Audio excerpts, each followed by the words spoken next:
Never go near the basement at night. Stay in your room until the sun comes up. That's what my mom always told me. I never gave it much thought. Growing up, I never noticed anything unusual in the basement during the day, just the occasional tremors behind the walls and a few unpleasant odors. I assumed it was nothing more than rats. Our basement was spacious, so it was no surprise that these nasty rodents had made a nest there. My mother's mental and physical health was deteriorating rapidly, so I moved into my nursery to take care of her, which was on the second floor, across from her room. She left my room as it had always been, except for the boxes of things she kept there. I moved those boxes to the attic and moved my own things into the room. It was always a happy home, but something in the air wasn't the same as before, like something was trying to suffocate you and siphon off your happiness. The world seemed less colorful now. It was getting late, so I said goodnight to my mom and went back to my bed. I always locked my bedroom door at night out of habit, as my mom always made me do. I fell asleep quickly, as if something pulled me out of consciousness and plunged me into a dream. It wasn't a normal dream. It felt like it was being controlled, like something wanted me to see something. I was once again an 8-year-old child living in this house. I was a curious child who would sneak out of bed to explore the house since my mom never let me do that at night. I slowly and carefully opened the creaky door of my bedroom, trying not to wake her up. The room on the other side was gloomy. I walked down the stairs and tiptoed into the kitchen to find a flashlight. Everything looked and felt different in the dark. There was a sense of excitement in the air, and the shadows in the room danced behind a light of my newly found flashlight on the lavender walls of the kitchen. There was a disgusting odor coming from the hallway. It could be compared to rotting meat. As I approached the source, the odor nearly made me vomit. The door leading to the basement was ajar, and the odor seemed to be coming from there. I hesitated to open the door fully. I stood there for a while, covering my mouth and nose with my shirt to hide the smell. Finally, I mustered up the courage to go down the stairs. Halfway down, I heard a faint, incoherent whisper, and the odor seeped through the fabric covering my face, even stronger than before. From around the corner, a very dim, dancing light was shining through. Reaching the bottom of the stairs, I turned right. The room was very warm, as if a fire was burning. In the center of the room was a huge crack in the concrete that glowed a dim blood orange color. On top of it was a wooden Ouija board, and around it on the floor were 5 lit red candles. I looked carefully into the corner of the room and saw a shadowy figure. Fear and curiosity made me point the light at the figure. There was a woman hidden in the room, facing the corner. The putrid odor was already almost unbearable, and whispers came from where she stood. The woman had no clothes on. Her skin was gray, wrinkled, covered in scabs and slime. Her hair was dark blonde and thinning. The light from my flashlight alarmed her, and she slowly turned around. Her eyes were the blackest of black eyes. The only light in those dark, shiny eyes came from the reflection of my flashlight. She smiled from ear to ear, and her teeth were dark yellow and decaying. She stretched out her arms and limped toward me. She began to smile even more wickedly than before and cackled at me. The weak joints in her knees made her legs twitch and buckle. I could hear the bones cracking and crunching as she moved. I froze in place. I couldn't believe what was happening. I stepped back as fast as my heavy legs, weighed down by fear, could move. I was too scared to look away from this predatory creature. I snapped out of my panic-induced trance, turned around and ran. I reached the top of the steps. Looking back one last time before closing the door, I heard her quacking. She was crawling up the stairs, twisting and bending her arms and legs, and still smiled that damned smile at me. I slammed the door shut and felt an arm grabbed from behind me. It was my mom. I woke up all sweaty and shivering. I checked my cell phone. It was 3:13 in the morning.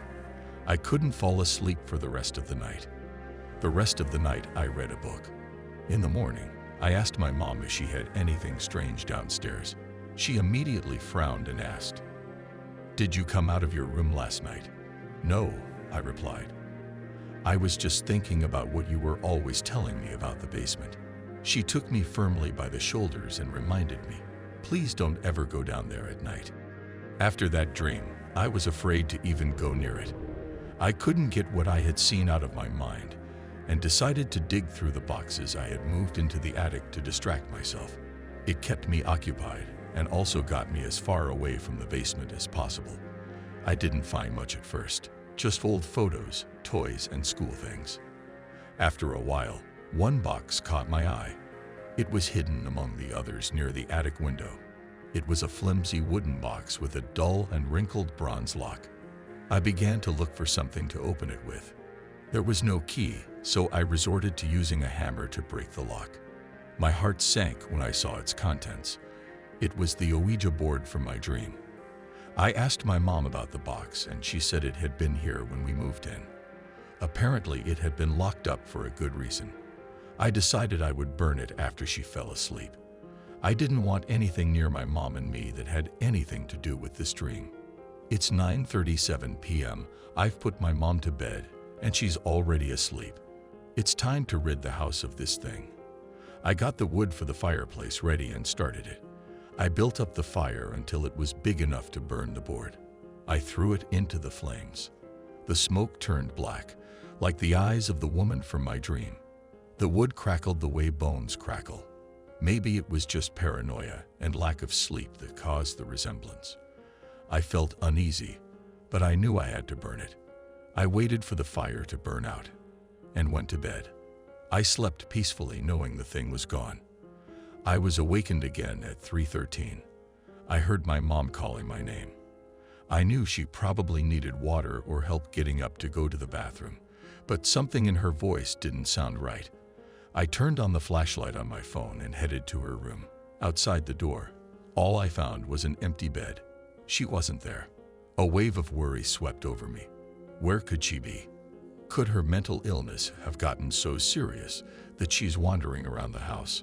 Or was something more sinister going on? No, whose voice was calling me from her room? She was too slow a person to just disappear moments after I heard her voice. I took a deep breath and told myself that she had just gotten up on her own. I went in search of her. I checked her dressing room and upstairs bathroom. She is nowhere to be found here. The house is pitch black. How could she move alone in the dark like that? Asteriski heard a loud bang coming from the kitchen. I cautiously made my way down the stairs. "Mom." I thought I heard a faint cackle. It must have been my imagination. After all, after that nightmare, I was on edge. I went into the kitchen. There were broken dishes and silverware scattered all over the floor, and the sink was overflowing with water because the faucet was fully turned on. Anxiety swept over me. I have to find my mom. Where could she be? My thoughts immediately went to the basement, but I told myself I would never go down there.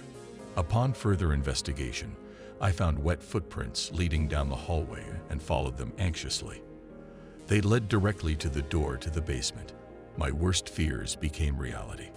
My heart began to pound against my rib cage. I took a few more deep breaths to calm myself down, and then it hit me. That horrible stench from the nightmare. It was back.